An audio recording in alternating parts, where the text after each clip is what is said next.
respect. Me Kevin ye gas setting who is everywhere.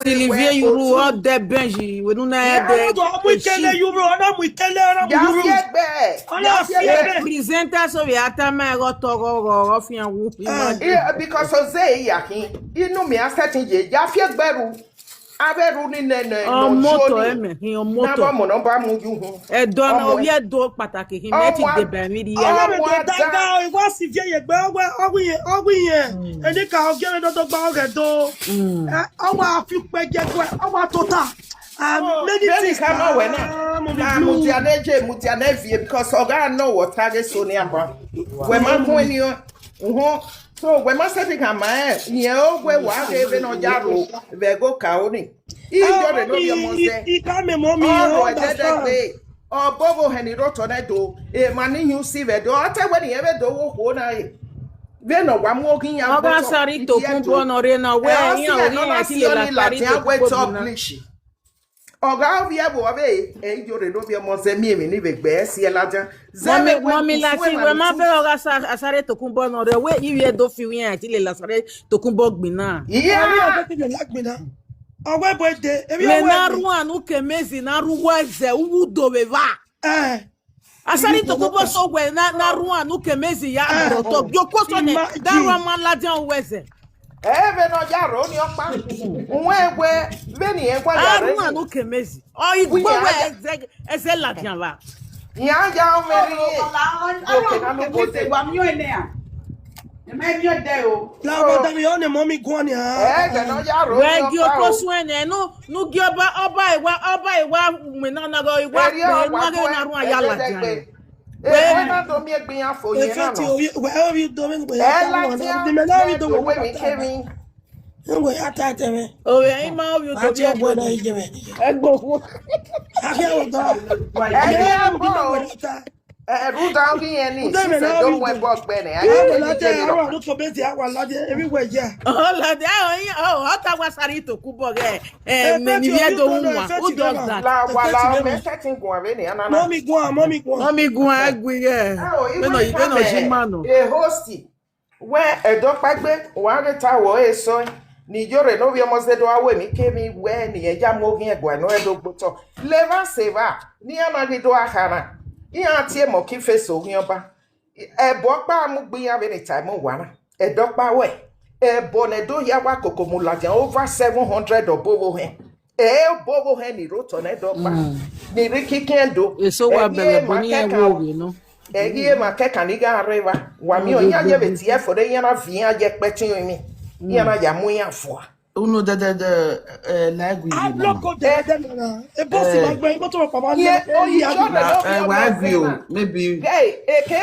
no lakin a boss e ni na je do o ya no okay na je do gi oba yin gele kin o ri edo wa o don na taxi wa agree si c'est a matter of oro na la sis na wa to ge ni Iyore unu poje ni aya jasene odu o gbera odu pe han ni ha ye jaji iya ni no ladi ani ave kame no ladi an we emi ni wo mo na una ma na do jasene abi mani bi do na bege ya jasene abi ya not out then wa ye gbina you wa gbina senika bi wa se gbina agi jasene for dem na gwa hegwe ma be ni meje but ye hegwe because where or ye page me wa na Iyore o te mo pa imia bi me imia la wo o we sisu wa ma valo wa anybody no offend yen ya mi peje wa e there woman type page me because only me carry tiger what's the name of mama what's the name of mama blue what's the name of she's not even ma we gbe so yo what's the name of mama Mama Mudiane. Oh, mama kapaisiko eh. Mama Bula. Mama meje pejo, mama je pejegbe. Once mama ya no. Imagine one that don't do Mama Mudiane wala. Mama Bula, when you are return you go before I care to my yoba. Even work case for body do. And work case set us way. Hold on. Iya tie anahina. Aba mi ego. Aba mi ego no ya e present us ni mi ego. Ni ti ogun oba. Osigo nana. Go amigo so wadare akonya be mi oni ya do wa gazi egbe no gede obo when amigo you na offend wa when we wa don't gari ogun oba iwo ni ma di jori o ma ba le we don't see na ye gbe we no see na gbe na ma da gbe ma si ya la je we me la platform we ni re na ogun megun ke mama gun a be pe we ke be gun asin ke mama gun Salopo. Ye gwan. Now the tanusi no buy runda you wa mia. Uga time up aba. Ni te o ni ye wan ye de vie wa do gon afi wa we. je mere ge pe na ke de gbe nege. So many come away na. Come back here.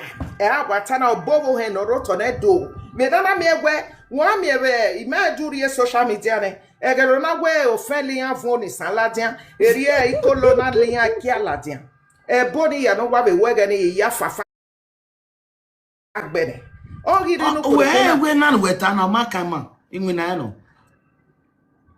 o maka gwa ya kama emi kami no ga sati mo ma boto ye wu mama blue manasi ko don't want no who me pay jogo hono mi je hono je wa ya mi je 1000 ezi ma bo ni me ka mu gwe na wa si ayan amwe bo gbe na si egbe no gede gbu obo be no ba gwe no edo gede de gbe ri oba ma na edo oge o ma ka wa he gbina ni ka o na bi ebe wa wo me o wa se ni ka o na wa abi akpole bo no ma wo wa ri se bo ni na wa do me power se bo abi let bagimane do en mane magwa since day maka when no be my sister Oba ma ri oja e no we ni ya bina Iyore is my baba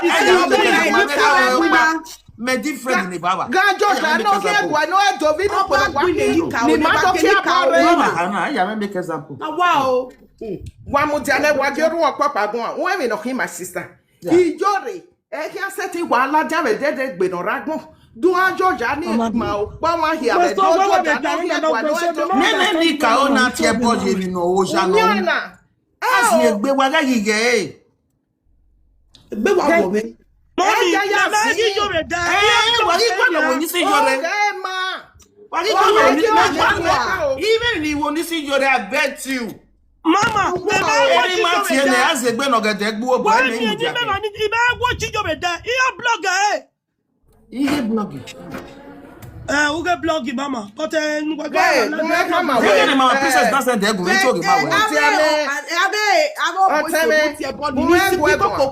we Iyore eso ye ile la lo si Iyore o ma ni o wa ni gbina me pa ke ro ibi esese mi no ke mo bo yasin runda wo ba wa ri oja e no wa ni gbina ni kan ya wa ida never so na do aka wa mi ekene o ba ya do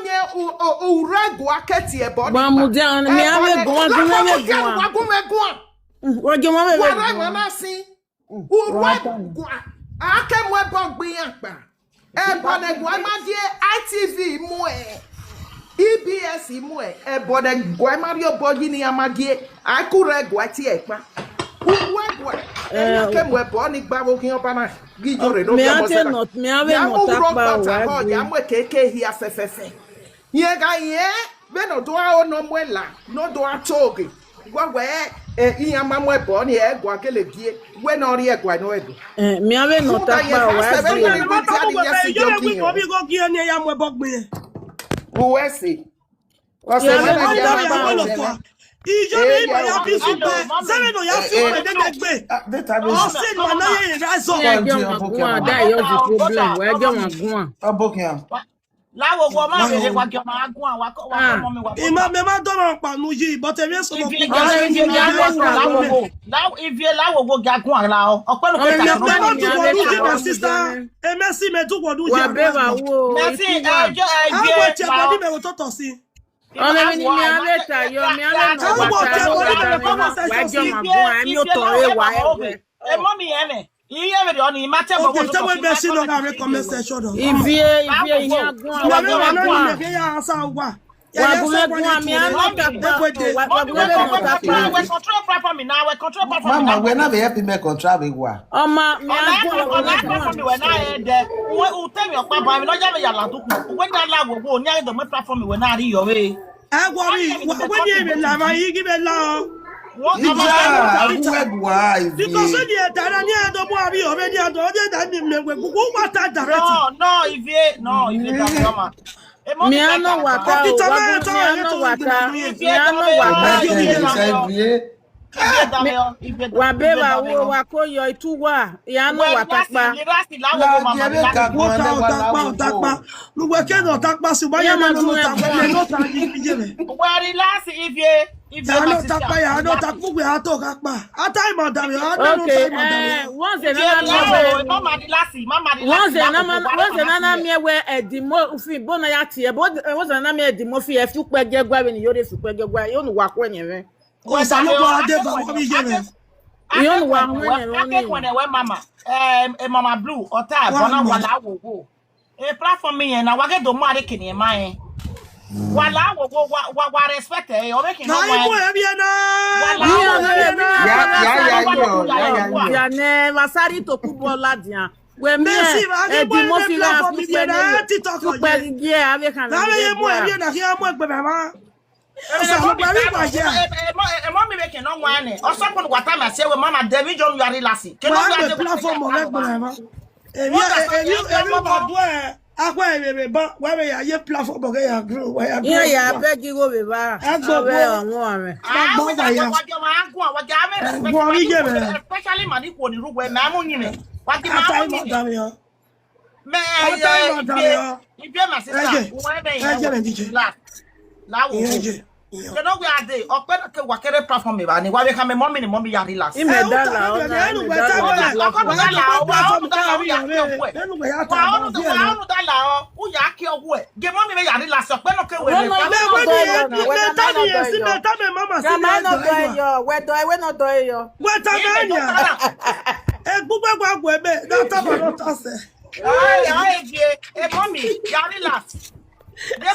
Mama, we tiyan we no dey platform we yo. Blue, ya we no do yo.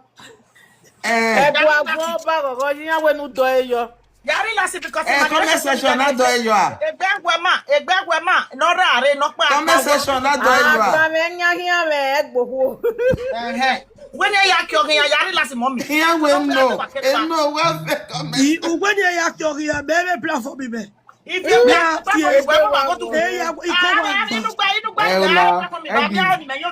Mama princess,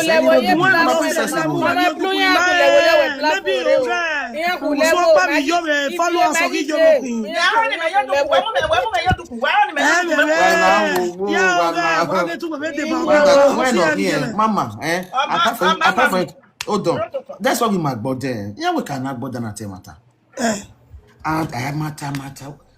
They're gonna hear tai. Then the chance we be no ta. Why did you not have a reply? Then me not aba. Iya ma kwe na no.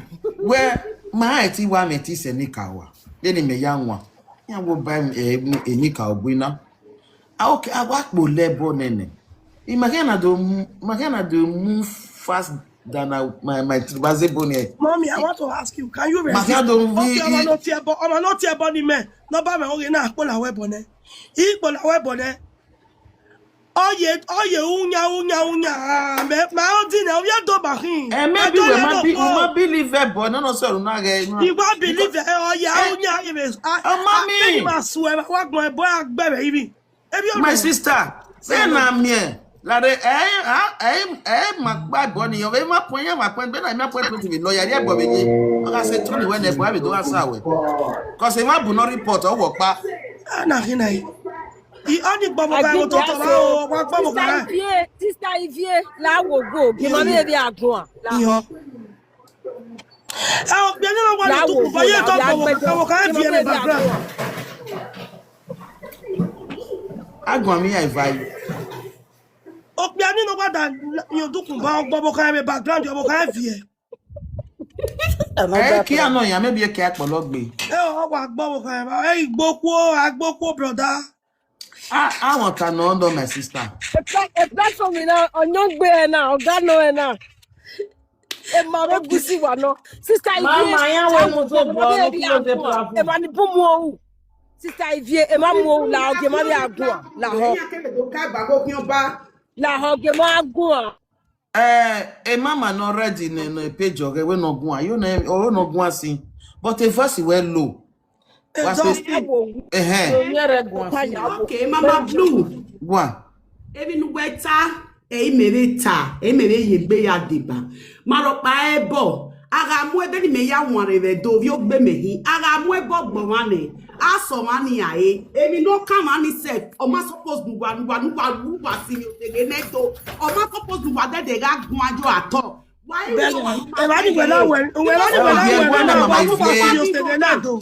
Mama, if you don't Mama, la vidéo mais il belle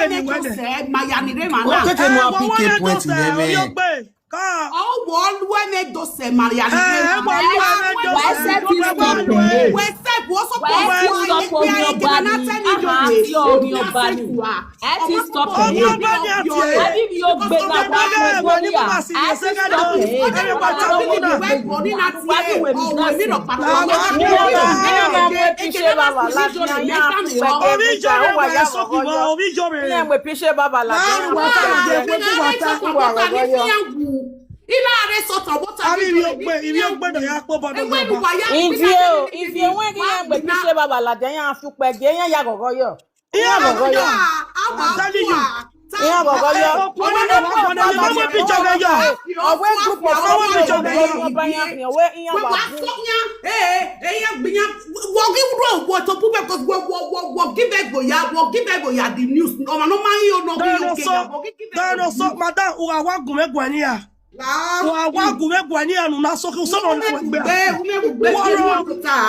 Because when I beg and I feel back, I go, my God,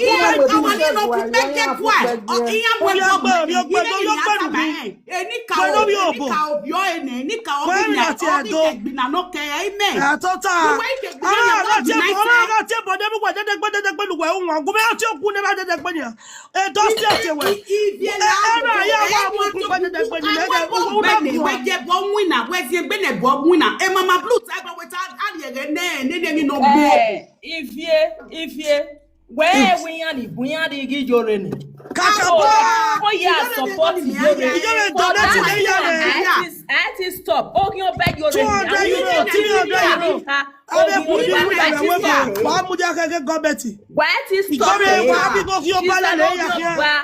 when do I stop it?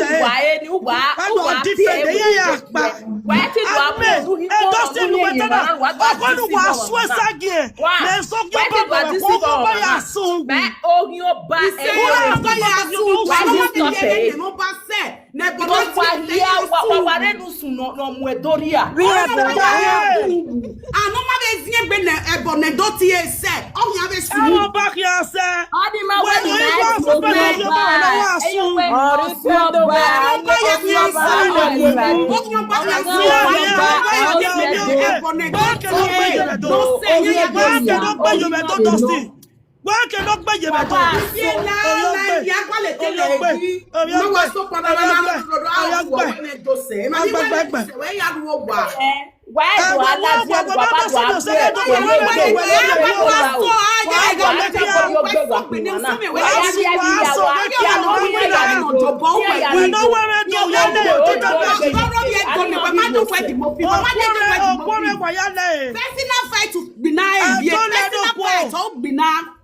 A personal fight in the whole world. Forgive the Murphy level now. Then the Murphy also when I forgive the Murphy. The Murphy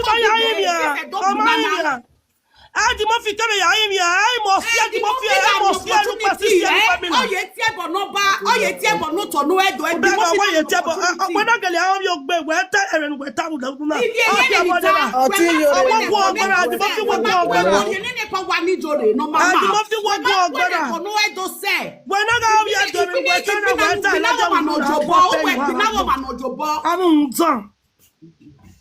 No, let's think about that winner.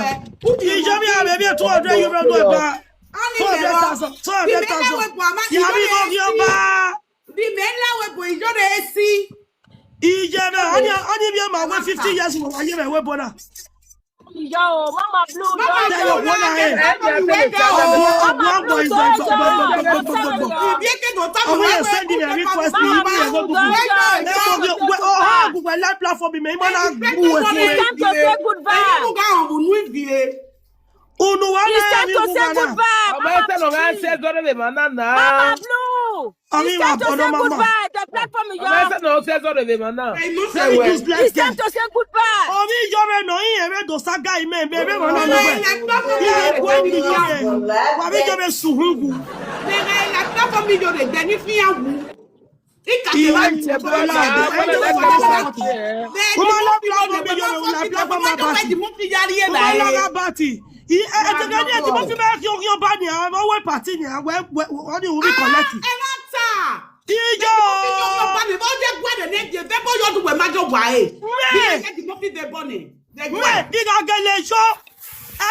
Anybody will get prick, he go give am 1,000.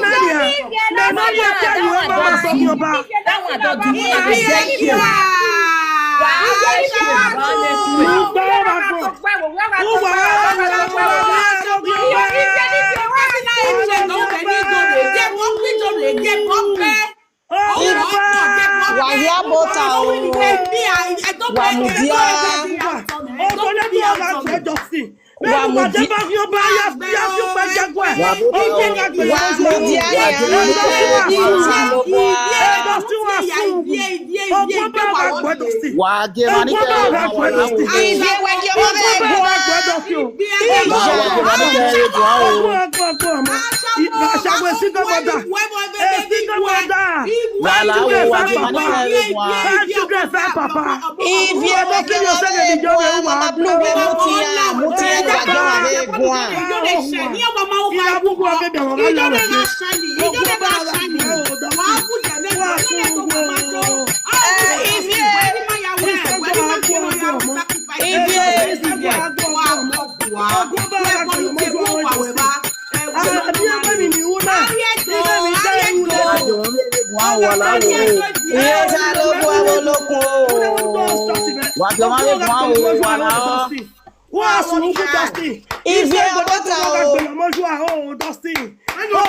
I will pity you.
Sister Iyore, la vidéo Mudia, I don't want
All of una make una comment with the way for una. All Iyore member. All of una.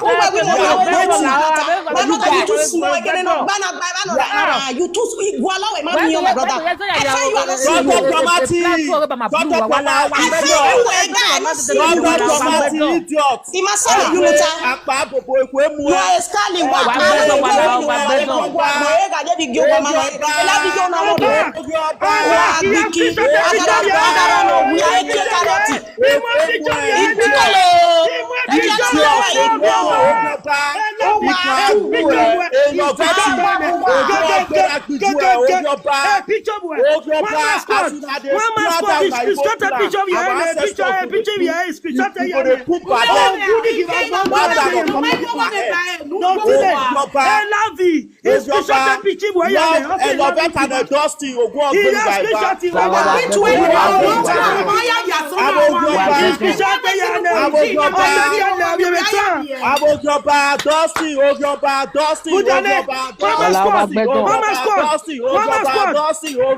Bueno, you feel kakati ya gbo gbo picture boy on here. Why go for the picture there? Yeah, is a talk now. Okay, pa. Yeah, is a boy. Yeah, agbijore. Yeah, agbijore.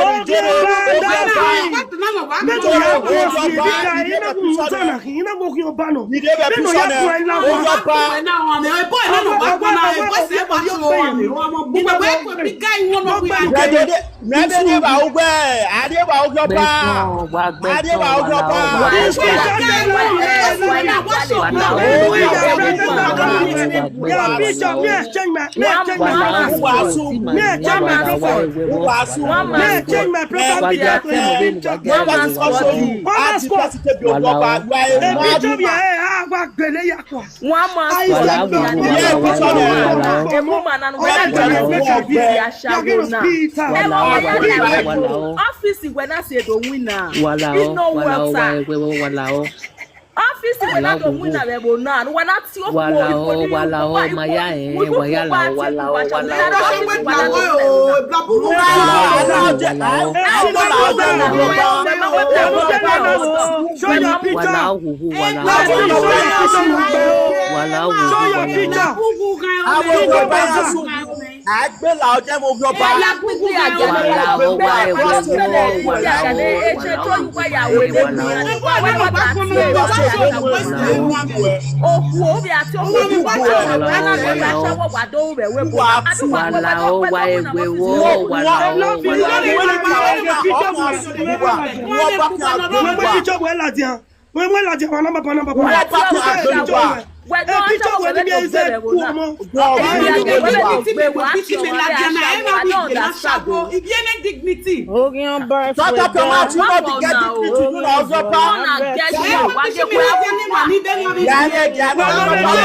Orion ba to ra fi an wo. Amumu Iyore ya do agbena na abokin oba. Ojoba Togasi, Edosi Ojoba Togasi,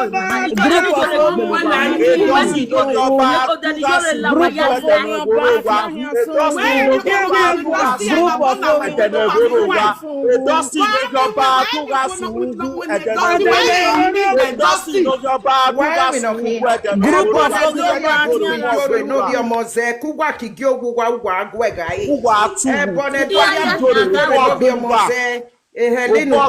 Kuwe Kijore, Dosi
Ogun on kan ya kwere pe wa gbijore no bi omo se.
Mommy, hey, mama. What can not tell you? I'm one thing. Iyore no bi omoze de bokpa edo ya mu pe mo ki face. Wa ka mai we no there do.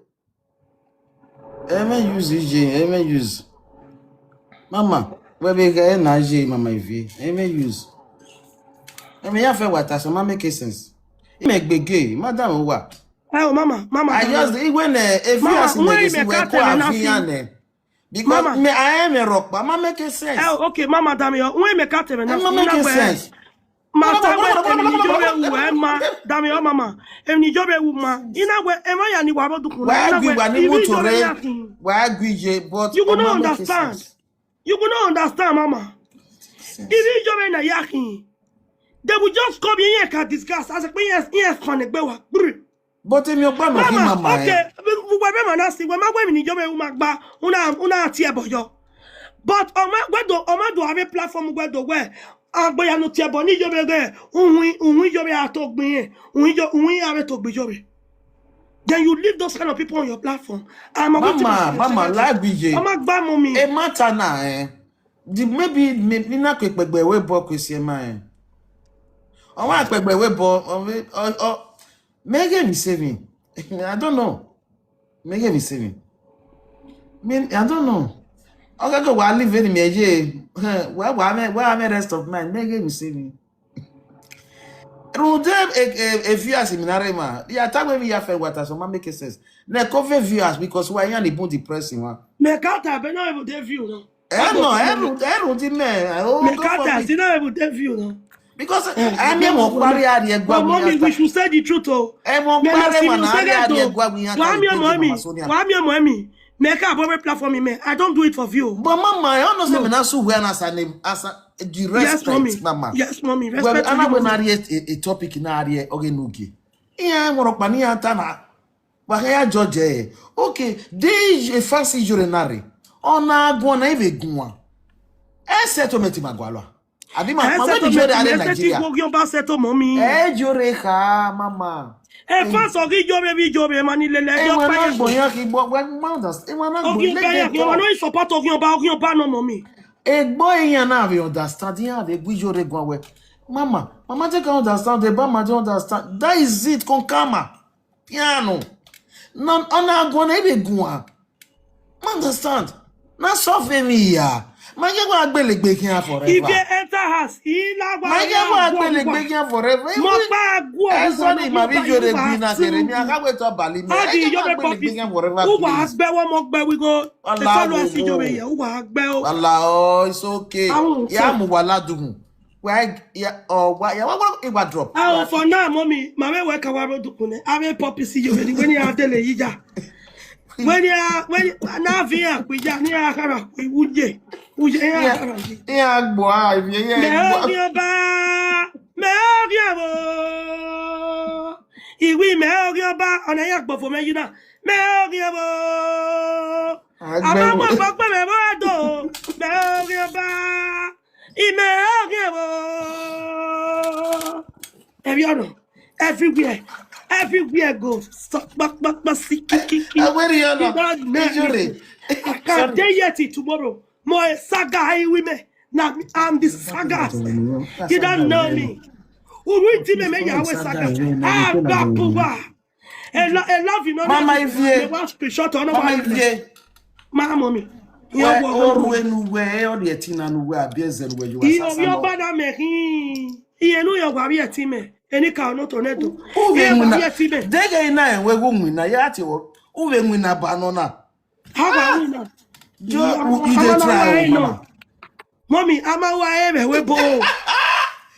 Wala. We go mother. Ni we wo la do bi je. Aro eta ti o waro. Ya mu ya la do pe one by one. Mommy, you keep your bog ba be papi si yo me ka vie. E ma ni o ye do me ne. Mommy, one más squad. Mommy, king. We vieni a Dieu du. Mama miracle. Mama la moje. Oh we ruwe gbesta. We be say Mommy, we not agree for your bow. We say. We not agree. We say vie. We not. Any come with Mama Rene first. We not go agree. We come with Mama Rene. Come with Mama Rene. Respect first. Respect first. Okay, mommy, go and mute. When we can have my ban, I will yaso, a bonamuk be moki face, I muk be Iyore no vio mose. Near Yata le tata to you, no do ya toge, my viagmo. Venona ewe, any time I will bow ruagua.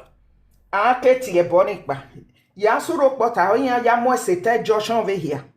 Na yamwe bog biana, yokba, bonedo yakoko mugbe, I mugbe moki face, I mugbe ivanike. Near I do a toge. O masani ejajedo we eruntie eri ogiopa no ya toge manya o we mi sebe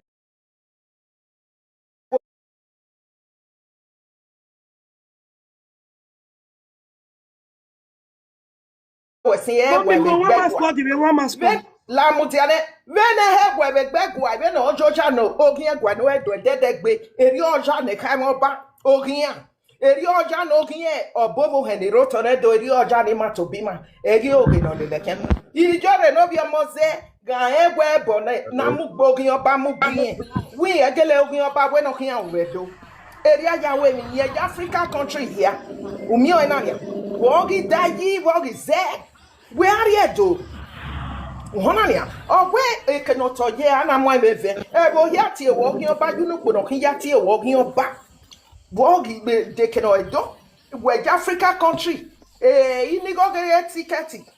Honania, where my boy period where Wamuya ya you can wear me now. What my me say, oh, video ITV moe, EBS in Amoe, Airport Guamagie, not yet, I get television station moe, Utamena. Mario body when I'm a bog back. Alright, that is a book, but I don't die. Funny, money, my bog back. Ian better 700 or boho. Ni rotonedo, ni wara de suedo, Kevin, ni rikikia do, ni buya re yang better 700. Ma kekao, I guacan. Uhonania.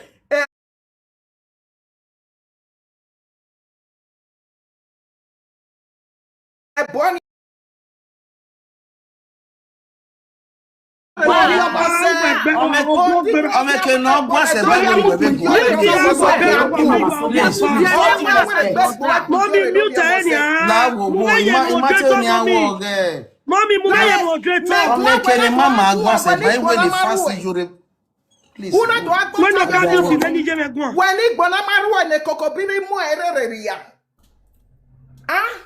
the Monu wa biele ne kokobiri nania. Iya ebe dede nakwe. Ni ado afilu gbejo hunweri ya vision. Dede nakwe. We Iyore no via mose. We bode do ya mugboe. O ya gboe gbigi o wawe. Were gbe gboe gbe. U wa Iyore no via mose ne fieria. U wa were gbe sungu. Bode do ya mugbi Iyore no via mose o ka were gbe gboe. O ya gboe gbe mi no we ya fe o ya gboe gboe gbe.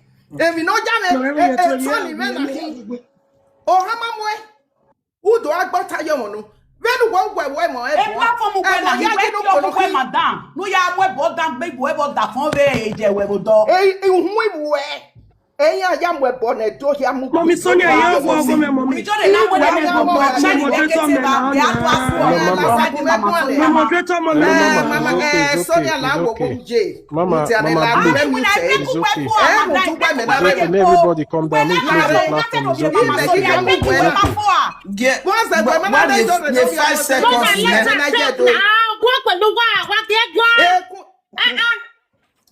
Queen of no with social media. Well, yeah, you know, but Morgan said, Mani betaye mama no eka. Okay, na je meeting mama ni makakle mane. Uwa. Na to je ka mama ka do na ni makakle. Ono na ni me wo. We se je no problem mana. Where was that woman come Iyore no via Moseva, you know, when Kitia, Ogioba. no riegwa no edo no ya no ebi no gisie Today na lebo today. bia na gitia ogi oba But then you ya pay no every month in ya bini banana na bini na Any sort in They India, wanna no put us problem. You don't shut up from my dusty.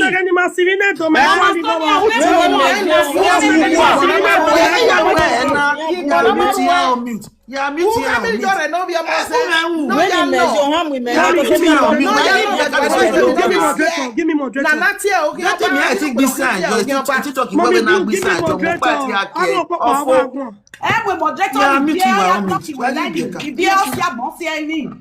Baby, I can't block. Baby, I can't move. Sonia West Mama, do you have any reply?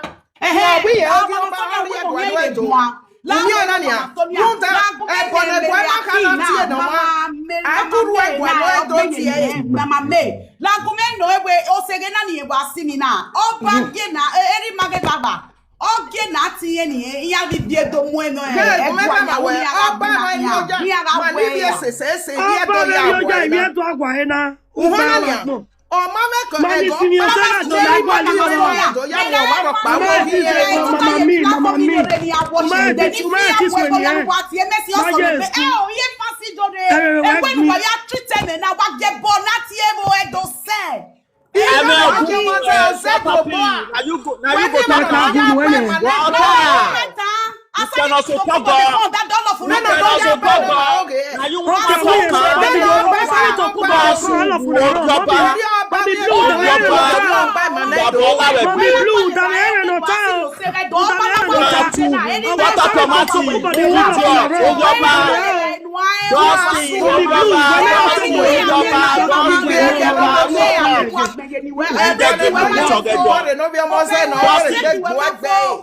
Oh, man. Break work for 2 hours. Not get 2 hours.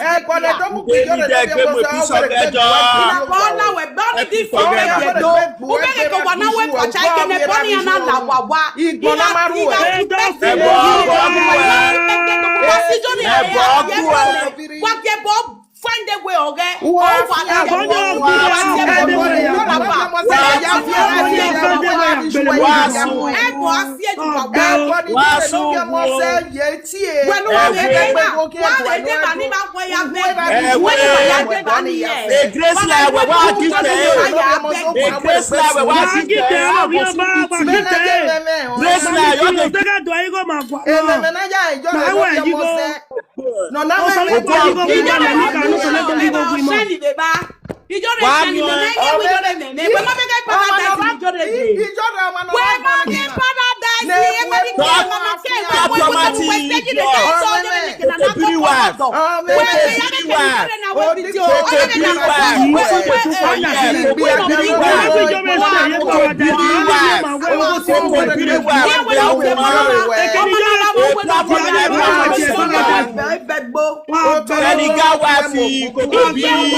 Mama care, abi me mama me. Wala wa. Mama me, amati, I don't mean it. Na me di ma.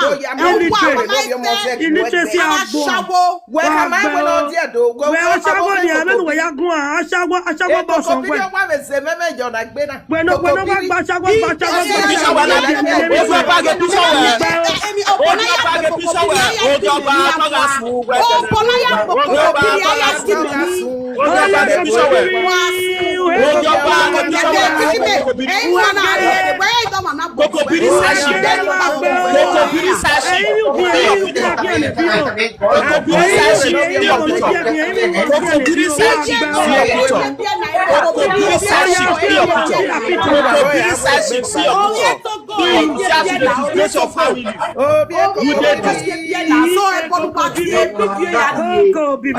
What up your man,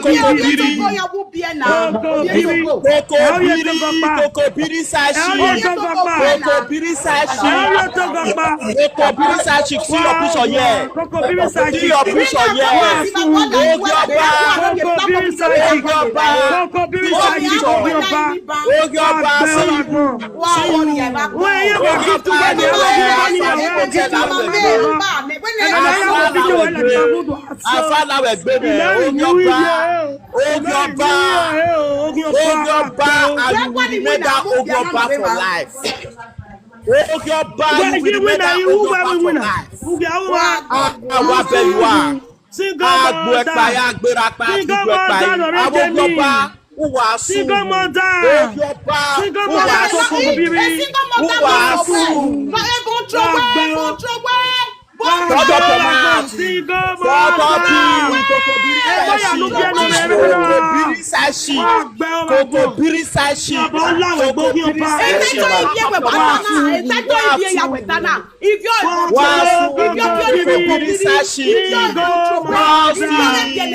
The title where you dey call if